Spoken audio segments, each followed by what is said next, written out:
그 당시에 잘 나가는 상품이었다. 예, 사실 그거가 다는 아니지만 분명히 이 그림을 주문한 사람이 있었고 그거에 맞춰서 이 그림을 그린 사람이 있었습니다.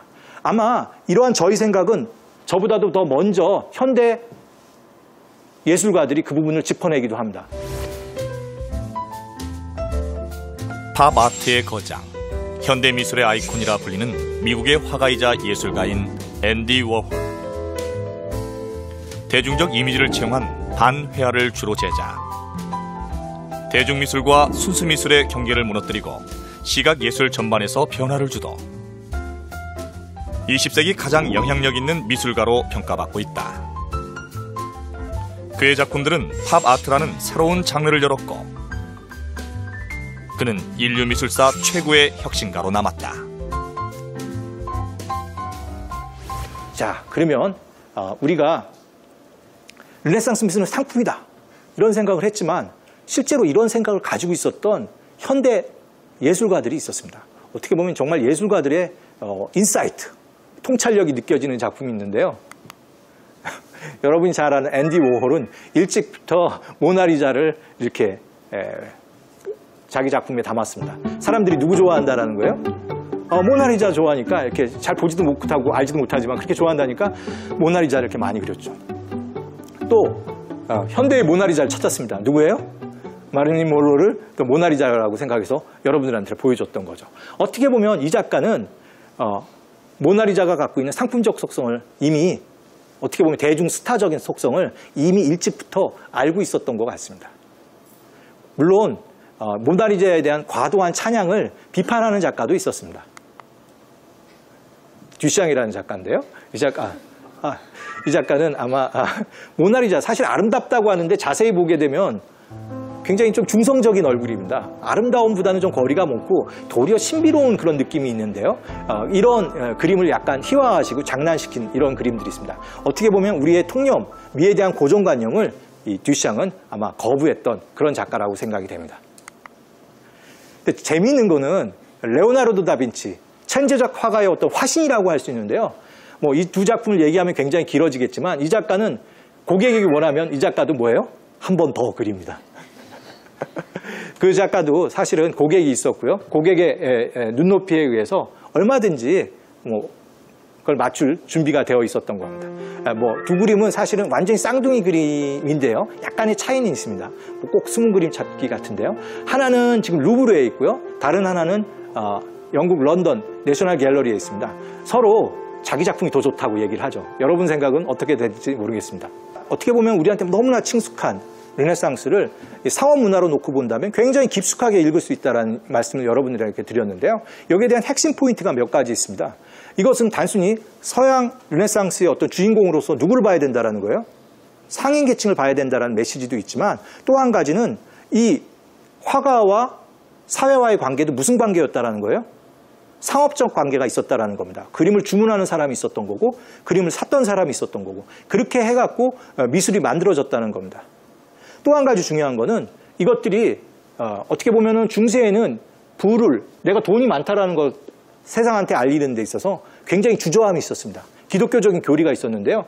조금 이따 말씀드리겠지만 그것이 어떤 중대한 사건에 의해서 조금 와해됩니다. 그래서 뭐라고 해야 될까요? 신흥 부호들이 속된 말로 하면 졸부들이 등장을 했고요. 이 졸부들이 자신의 어떤 성공을 갖다 과시하는 메커니즘으로서 뭐가 굉장히 중시되는 거예요? 미술이 굉장히 많이 중시되는 시대가 바로 르네상스라는 것이죠. 이것들이 어떻게 보면 그 에너지가 레오나르도 다빈치한테도 간 거고 미켈란젤로한테도 간 거고 여러 르네상스 대가 듀로한테도 간 게 바로 르네상스다. 이렇게 여러분한테 말씀드릴 수 있을 것 같습니다. 몇몇 작품들을 한번 살펴보게 되면 상업문화라는 것들이 얼마만큼 강하게 이 당시 미술에 들어가 있는지를 알 수가 있겠습니다. 여러분이 지금 이렇게 보고 있는 그림은 젠틸레 다 파브리아노, 발음하기가 좀 어려운데요. 이 작가가 그린 동방박사의 경배라는 작품입니다. 이 작품을 주문한 사람이 굉장히 중요해서 스트로치 제다나 이렇게라도 부르기도 하는데요. 스트로치 가문은 그 당시 우리가 피렌체, 이 그림이 그려진 것이 피렌체인데 피렌체의 가장 큰 부자였습니다. 사실 우리가 이제 피렌체 하면 그 당시에 가장 대표적인 상인을 우리가 알고 있죠. 그 당시에 가장 대표적인 상인을 우리가 알고 있죠. 바로 누구냐면 메디치죠. 하지만 놀라운 거는 그 당시 이미 피렌체는 소득 조사를 합니다. 그게 아직도 남겨져 있는데요. 그러니까 누가 가장 부자인지 누가 그 다음인지를 알 수 있는데 메디치는 두 번째입니다. 사실 더 부자가 있었던 거죠. 바로 누구래요? 이 그림을 주문한 스트로치, 팔라 스트로치가 그 당시 피렌체 부자 1등입니다. 물론 이 사람도 부의 원천은 고리대금, 지금으로 치는 은어금을 통해서 많은 부를 가지고 있었던 건데요. 그 스트로치는 자신이 성공한 것을 보여주기 위해서 아마 이런 멋진 그림을 그린 것 같습니다. 세부를 살펴보게 되면 굉장히 호화롭습니다. 동방박사의 경배, 이분들이 정말 박사인지는 정말 모르겠지만 우리는 통칭 박사라고 부릅니다. 이분들이 입은 옷을 보시죠. 정말 지중해 무역을 통해서 멀리서 온 아랍의 어떤 선지자들인데 이분들이 입고 있는 옷은 그 호화로움의 극치를 보여줍니다. 아마 이런 것들은 진짜 동방박사의 옷일 수도 있고 누가 꿈꾸는 세계인 거예요? 르네상스 상인들이 꿈꾸는 바로 그런 세계일 수도 있습니다. 재미있는 건 여기에 누가 들어가 있어요? 그림을 주문했던 스트로치의 얼굴이 그려져 있습니다. 자세히 살펴보면 요 동방박사의 바로 뒤에 서 있는 사람이 그 스트로치 아빠와 아들입니다. 이 그림을 볼 때 누구를 기억해 달라는 거예요? 이 그림을 주문한 저를 잊지 마세요. 이런 얘기를 합니다. 사실 이 그림을 보게 되면 이 그림 곳곳에 어떻게 보면 호화로운 상인들의 문화를 보여주는 것이 있습니다. 요즘 어떻게 보면 부의 상징이 뭐죠? 자동차입니다. 그렇죠? 그 당시에는 부의 상징이 뭐예요? 비슷합니다. 말입니다. 그래서 멋진 말들이 그려졌는데 그 말도 한 번 그려진 게 아니라 앞의 모습도 그려져 있고 뒤의 모습도 그려져 있습니다. 어떻게 되면 그 당시 스트로치 가문이 가지고 있었던 말을 좀 과장하자면 과시하고 그 말에 대한 지식들을 보여주려고 이런 그림을 그렸다라고 볼 수 있는 여지도 충분히 있습니다. 사실 그 르네상스 상인과 미술에 대한 이해를 하게 되면은 우리가 좀 더 여러 가지 문제점을 던져야 됩니다. 우리가 르네상스는 분명히 새로운 양식이 등장을 합니다. 전에 없었던 새로운 미술들이 등장하는데 이것들이 과연 새로운 것을 창작하려던 창작의 열망이냐라는 것이죠. 그렇다면 르네상스 시대의 새로운 어떤 미술의 등장은 소비 취향의 변화일 수도 있는 것이죠. 그리고 거기에서 그치지 않고 그걸 통해서 뭘 드러내는 거예요? 자기의 정체성을 드러내는 어떻게 보면 굉장히 현대적인 개념의 자본주의 개념의 소비 형태가 어디에 있었다라는 거예요? 르네상스 시기에 있었고 뿐만 아니라 그것이 뭐와 관계된다는 겁니까? 미술을 선택하고 주문하는 데 있어서도 그게 연결된다라는 겁니다. 자, 다음 그림을 한번 보시죠. 너무나 어떻게 보면 비슷한 그림일 수 있습니다. 성모 마리아가 아기 예수를 안고 있고 그 주변에는 천사들이 있습니다.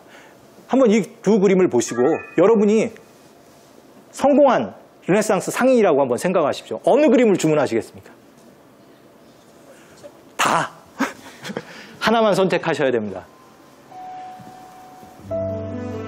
여러분 오른쪽을 보시면 저 작품은 그 당시에 치면은 새로운 그림입니다. 아무 장식이 없고 성모 마리아가 다가올 고통, 자기 아이가 견뎌야 되는 그 고통을 생각하듯이 표정 연기까지 하고 계십니다.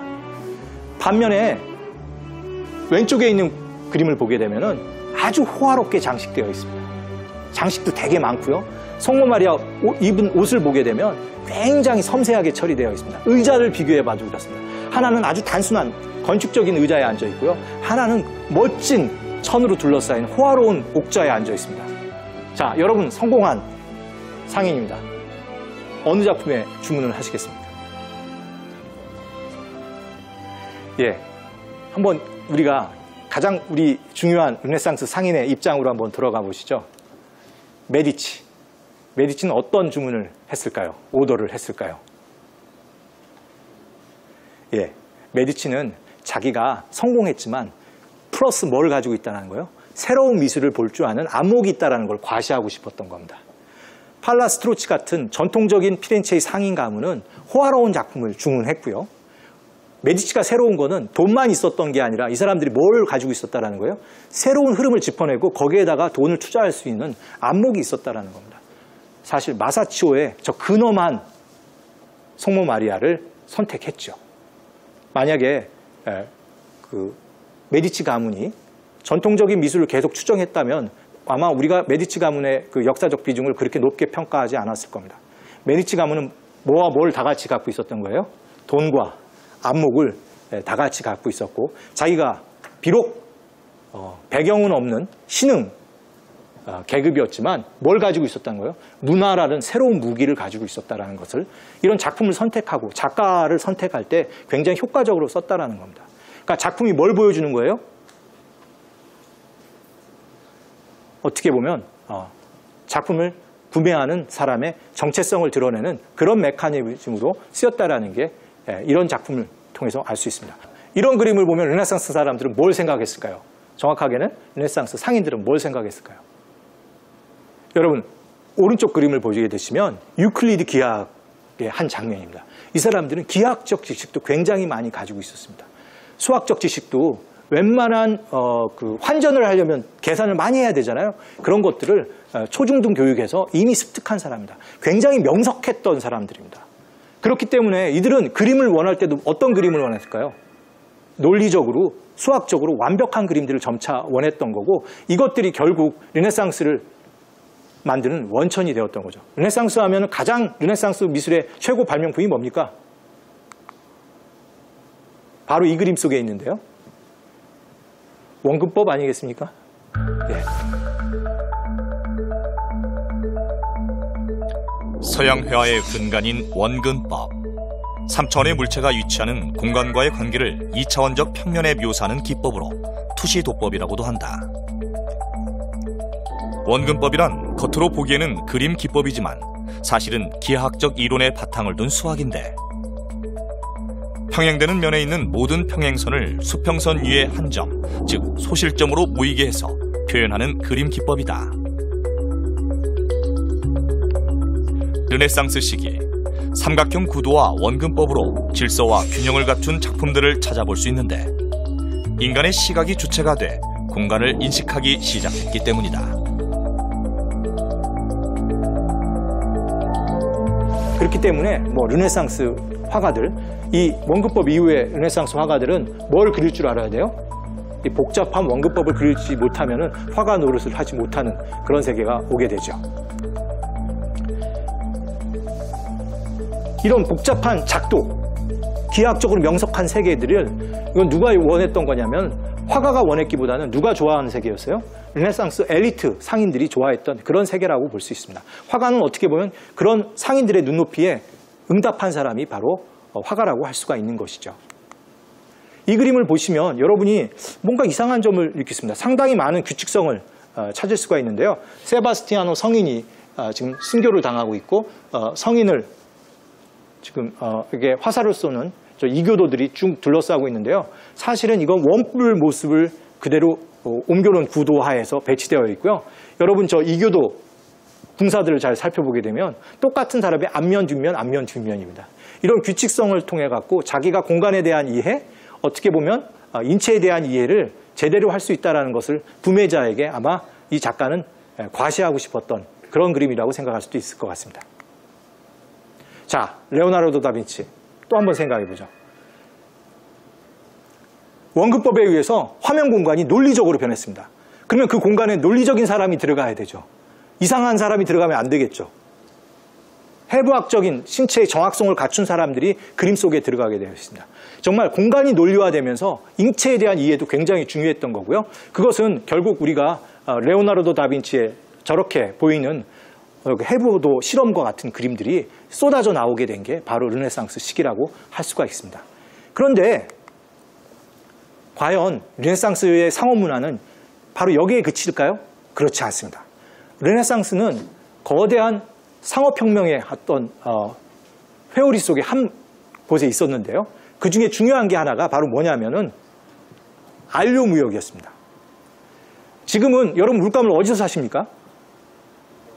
문방구 가서 이렇게 세트로 사는데요. 그 당시 화가들은 물감 하나하나를 다 그것을 만드는 곳에 아니면 그것의 원재료를 사서 자기가 직접 만들었습니다.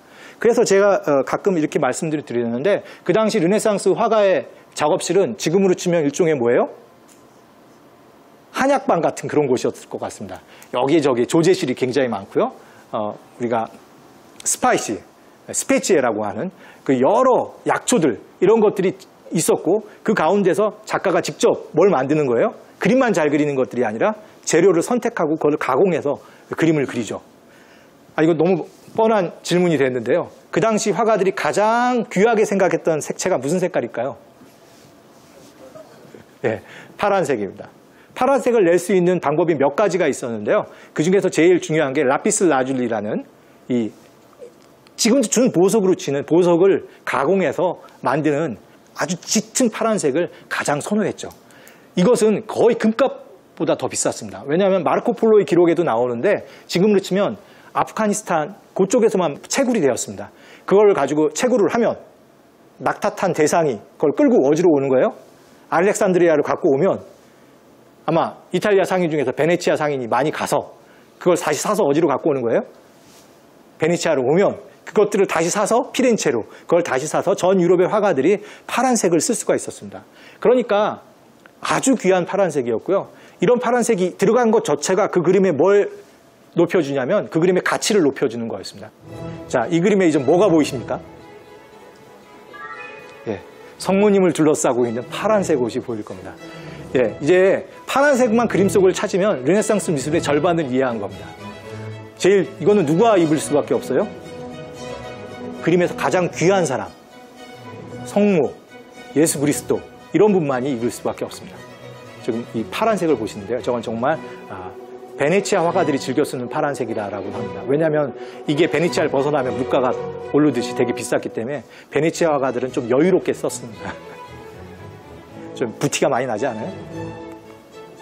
예, 아시아에서 온 진귀한 저런 약초들, 그 스파이시 이런 것 중에는 뭐도 들어왔던 거예요? 안료도 상당히 들어왔던 거고 그 안료가 유럽 사람의 색채적인 감각을 깨우는 데 있어서 상당히 중요한 역할을 한 거라고 저는 그렇게 생각을 합니다. 자, 이 그림 보시면 주인공이 누구십니까? 너무나 뻔하지만 장님의 눈을 뜨게 하는 예수님의 모습이신데요. 그렇게 놓고 보면 예수님이 지금 무슨 옷을 입고 있어요? 파란색으로 있습니다. 예수님이 12제자 중에서 사랑했던 2제자가 있습니다. 누구와 누구죠? 천국의 열쇠를 주신 분 하나 있잖아요. 베드로 그리고 요한도 있죠. 여기서 여러분 제자들 중에서 요한과 베드로를 찾을 수가 있습니다. 예, 예수님처럼 짙은 파란색은 아니지만 그거에 준하는 하늘색 파란색을 입은 2 사람은 분명히 베드로와 요한일 거라는 생각을 하게 됩니다. 사실 르네상스 미술 참 이렇게 보면 재미가 있고 그 당시 사람들이 가지고 있는 조건 하에서 그리기 때문에 그것이 그렇게 투영되는 예를 우리가 많이 찾아볼 수가 있죠.